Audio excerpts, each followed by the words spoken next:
Howdy. On today's episode of Old Guys on Bikes, I'm going to show you how to safely tow your motorcycle down a 130-foot thousand mountain.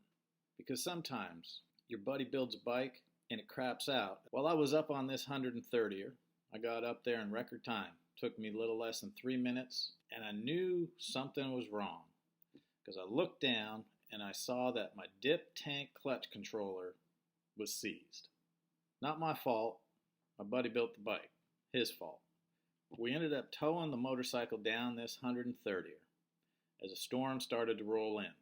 The after effects of Hurricane Dorian a couple weeks ago created a blizzard on top of this mountain. We made it all the way down the mountain. You don't want to blame your friends, but in this case, it was clearly his fault. I shot one moose because he was coming towards me. I just didn't like the way he looked. You know, moose get this look, and then they're like, you got to shoot him right between the eyes. This moose was like walking towards me like that. I don't got time for this. My dip tank clutch controller broke, and now this moose wants to be like, just walk over to me now. So I shot him in the head and skinned him, made this flannel out of his hide because, you know, you want to use every part of the animal. That's why I'm putting this video together on my MacBook Air to show you how to safely tow a motorcycle down 130. It's going to feel weird because it's pulling on the handle. Right. This is about the time that the dip tank clutch controller crapped out, and we were getting ready to tow. As you notice, I'm putting some tension on the line to keep the four-wheeler from flipping over. Four-wheelers have a tendency to flip over if there's no tension on the line.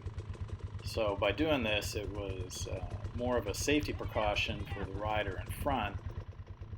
Meanwhile, I had to slowly let the line out and make sure that he didn't flip over, which, you know, you're always looking out for your buddies when you're out tearing it up in the woods.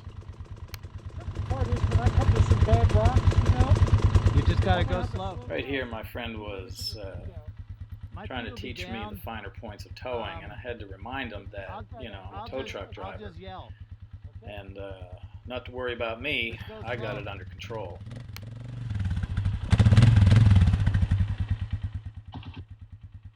If you noticed right there, he almost flipped that four-wheeler.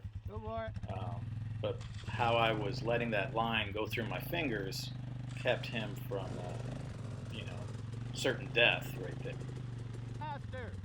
Here I'm telling my friend to go faster because if you're not going fast, you're not going anywhere. Here in this shot, you'll notice my buddy pulling up on his MKT-80 alongside the four-wheeler to make sure he doesn't flip over.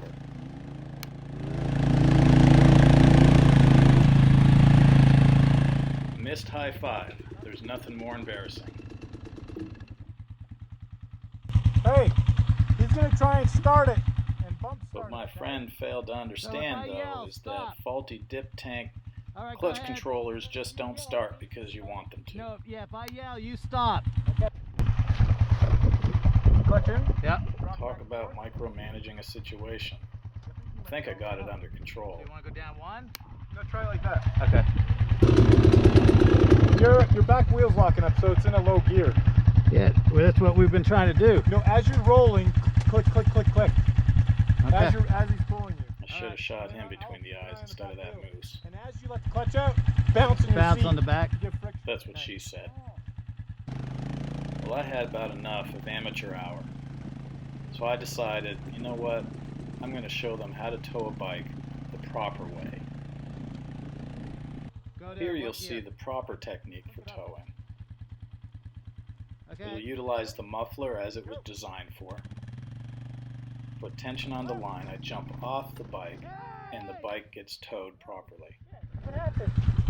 So if you ever find yourself in the woods riding a poorly built bike that your buddy made, you now know how to tow it home safely.